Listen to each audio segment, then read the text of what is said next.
Hi Army, happy Thursday. Heidi Allen here. I'm the founder of the Positive People Army, and today I wanted to talk to you about perspective, because a perspective on a situation can completely change how you think about something.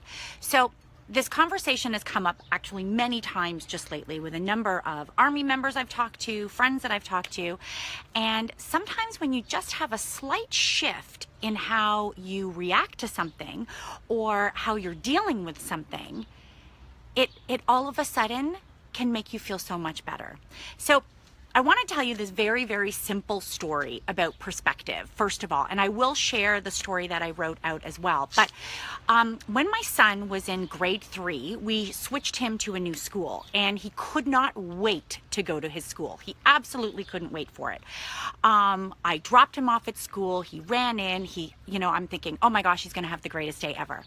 When I picked him up, there was a different reaction from him. He wasn't that excited little boy anymore. And I asked him, I said, Michael, why are you feeling so sad right now? And he told me he had the worst day of his life.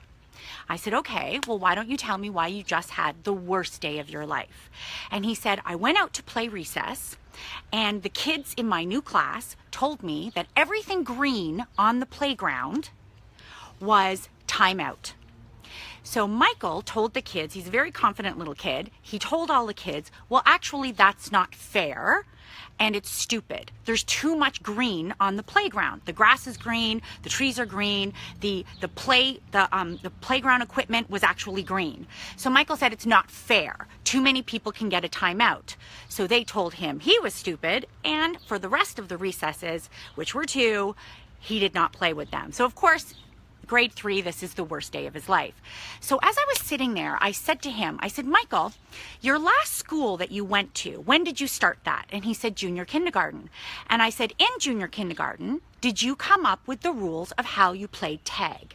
And he said, yes. And I said, well, you got up until grade 3, and then you left and you've come over here. This school, Michael, started at JK as well. Don't you think all of those kids that are in your grade 3 class right now had the rules, they made them up in JK? And he said, yeah. I said, now let's go back to your old school. If someone came to your classroom and said to you that your rules were stupid at your old school that you started in junior kindergarten, what would you say to them? And he said, well, I would tell them they're silly. I said, Michael, the exact same thing is happening at your new school. They started in JK with those rules. Now they're in grade 3. Those are the rules they've always known.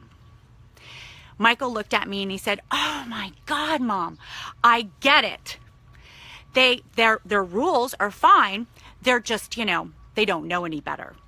I actually laughed at that. He's quite funny. But all of a sudden, that shift in perspective, when he realized, changed everything. So the next day he went to school and I asked him, what are you going to do at recess? He's like, I'm going to play tag with them because those are their rules since JK. I said, exactly. So his very simple shift of perspective changed exactly how he felt in that situation. So in life, we can do the exact same thing. Sometimes it's just that shift in perspective. So you have something that happens to you. You've had an argument, you've had an event, something has changed in your life, and it's causing you anxiety, it's causing you grief, it's causing you pain, it's causing you heartache, whatever it is. What I'm suggesting here is to maybe just shift your perspective, and you may look at it a little differently. So the first thing I always do this, is when something like that happens, like an argument with someone, or someone has said something to you, I leave it for 24 hours. Leave it for 24 hours. There will be a difference in how you feel about the situation in 24 hours. So that's the first thing you want to do. Give yourself that breathing room. I always say this is the giant breath that you're going to take. It's 24 hours. You will feel different in 24.